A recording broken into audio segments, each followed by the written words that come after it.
खामोश रात ने उनकी मौजूदगी दुनिया से छुपा के रखी और दुनिया को लगता है कि वो पूरी तरह से खत्म हो चुके हैं। हालांकि नॉर्थन हेवनली सेक्ट जो साइलेंट नाइट के खिलाफ सीधा फ्रंट लाइन पर लड़ रही थी, उसे तोड़ दिया गया, ये कहकर कि साइलेंट नाइट की किसी भी पॉसिबल हरकत पर नजर रखी जा सके। लेकिन असल में ये सिर्फ एक बहाना है। उनका असली मकसद उसकी हर एक हरकतों पर नजर रखना, बस इसी छोटी सी संभावना के लिए कि कहीं वो कोई सीक्रेट फाइटिंग टेक्निक तो नहीं सीख रहा या फिर बदला लेने की साजिश तो नहीं रच रहा। असल में हम यहाँ इसी पर नजर रखने आए हैं, साइलेंट नाइट पर नहीं बल्कि उस आखिरी बचे हुए वारिस पर जो नॉर्थन हेवनली सेक्ट के लीडर का बेटा है। ये लड़का जिन वून, जो 16 साल का फॉर्मर टीम कैप्टन की ट्रांसफर रिपोर्ट में यही लिखा था। जिन खाओ की वजह से जिन वू अपने बेटे को फाइटिंग टेक्निक सिखाने के बजाय किताबी पढ़ाई, उस लड़के को लड़ना बिल्कुल भी नहीं आता। नॉर्थन हेवनली सेक्ट की सारी फाइटिंग टेक्निक्स और उनकी सारी असिस्ट को हेवनली अलायंस और 4 पिलर्स ने जब्त कर ली और पिछली टीम ने पूरे सेट के ग्राउंड को छान मारा ताकि अगर कोई कुछ छूट गया हो तो मिल जाए, लेकिन उन्हें कुछ भी नहीं मिला। पूरा 1 साल बिल्कुल निराश में जीने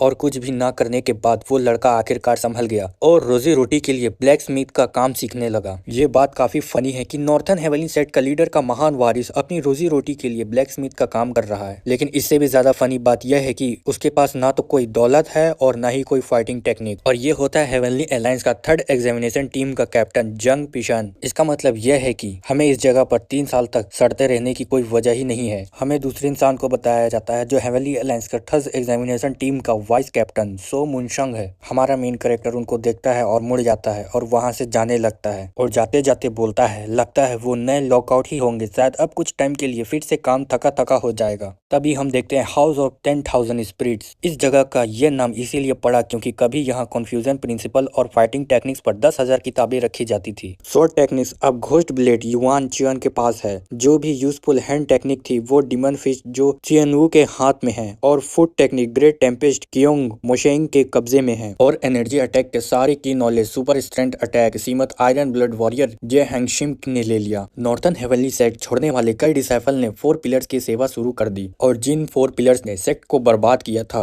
वो मेनलैंड में ही बस गए और अपनी ताकत और ज्यादा बढ़ा ली। मैं बिल्कुल अकेला छोड़ दिया गया हूँ। ये शायद कहना ज्यादा सही होगा कि मुझे ही छोड़ दिया गया है। हमारा फ्लैशबैक का सीन होता है जहाँ हीरो अपने फादर को चिल्ला रहा होता है। उसका फादर बोलता है, तुम नॉर्थन हेवनली सेक्ट के लीडर हो, और तभी हमारा हीरो जग जाता है और जग के अपना खाना खा रहा होता है। नॉर्थन हेवनली सेक्ट के 20 मील के दायरे के अंदर एक भी घर या बस्ती मौजूद नहीं है। मूव वुन जो देख रहा था वो एक ऐसी जगह के बीच बचे कुछ निशान थे जो वक्त में जैसे जाम से ही गए हो। उसके सामने गिरी हुई नॉर्थन हेवनली सेक्ट का मौजूद हालत भी थी और साथ ही उसकी अपनी आज की जिंदगी का अक्ष भी। तभी हमारा हीरो ब्लैक स्मिथ का काम कर रहा होता है। करते करते शाम हो जाता है और अपने मन में बोलता है, ये मैं हूँ, मेरी आज की हालत ये है, मैं जिन वून हूँ, बिल्कुल बेकार हूँ, लेकिन मैं यहाँ अपनी कमजोरी दोबारा याद करना नहीं आया था, मैं यहाँ मोटिवेशन ढूंढने आया हूँ। अगर मैं अभी से ही कमजोर दिल का हो गया तो मेरे पिता का अपनी जान देने का फैसला बिल्कुल बेकार हो जाएगा। ना बोलते बोलते हमारा हीरो जा रहा होता है, तभी उसके पीछे कुछ शख्स खड़े होते हैं और हमारा करंट का सीन होता है जहाँ पे एक लोग उसका उंगली को चोट पहुंचा दिया होता है। वाइस कैप्टन देखता है और बोलता है, हाँ क्या ये अपनी अकल खो चुका है? वो किसी बच्चे के साथ ऐसा कैसे कर सकता है? तभी हीरो बोलता है, 9-6, क्या तुम भूल गए हो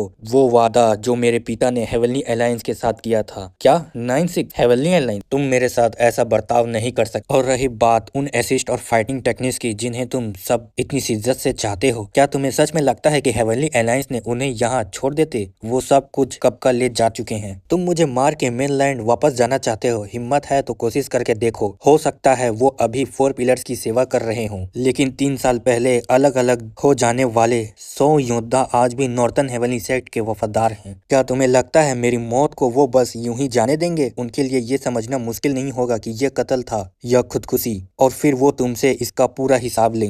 अगर तुम्हें लगता है कि पिछली टीम इतनी बेवकूफ थी कि तुम जैसे आइडिया नहीं सोच सकती, तुम तो गलत हो। 4 पिलर्स तुम्हें क्या लगता है वो यहाँ 3 साल तक चुपचाप क्यों रुके रहे? जाने से पहले ओए छोटे कीड़े, तू अपना जुबान को संभाल के बात कर। कैप्टन, हमें इसे छोड़ देना चाहिए, इस बच्चे की बात में दम है। हमने हर जगह ढूंढ ली, फिर भी हमें ना तो कोई काम की चीज मिली और ना ही फाइटिंग टेक्निक से जुड़ी हुई कोई मार्शल। हाँ ठीक है, तो चलते हैं हम लोग। तभी हमारा हीरो बोलता है, मैं एक बात बिल्कुल साफ कर देता हूँ, ये मेरा घर है और तुम यहाँ बिना बुलाए मेहमान हो, इसीलिए जब तक यहाँ हो तो तमीज से रहो। अगर ऐसा किया तो मैं इस बात को यहाँ छोड़ नहीं दूंगा। हाँ हाँ ठीक है, लेकिन अगर तुम्हें कोई भी चालाकी दिखाई तो मैं तुम्हारी जान ले लूंगा, चाहे हेवनली अलायंस या फोर पिलर्स की किसी भी परवाह नहीं करूंगा, ये बात तुम भी याद रखना। चलो इस पर करीब से नजर रखो। इसके लिए मैं माफी चाहता हूँ, इससे खून बहना बंद हो जाएगा। तभी वाइस कैप्टन उसे रुमाल देके बाहर जा रहा होता है। हमारा हीरो उससे रुमाल से खून पोंछता है और बोलता है, नॉर्थन हेवेली सेक्ट के वफादार योद्धा, ऐसे योद्धा होने का सवाल ही पैदा नहीं होता। अगर होते तो कब का आ चुके होते। अब जब सेक्ट गिर चुका है तो किसी भी नॉर्थन हेवेली सेक्ट का कोई परवाह नहीं है, तो फिर किसी को इससे फर्क भी नहीं पड़ेगा कि मैं जिंदा रहूं या मर जाऊं। सच कहूं तो शायद लोग मेरी मौत को ही दुआ कर रहे होंगे। तभी हमारा सीन सुबह का होता है 10,000 स्पिरिट इमारत का, जहाँ पे अपना हीरो टहल रहा होता है और बोलता है, नॉर्थन हेवेली सेक्ट से शायद सब कुछ छीन लिया गया हो।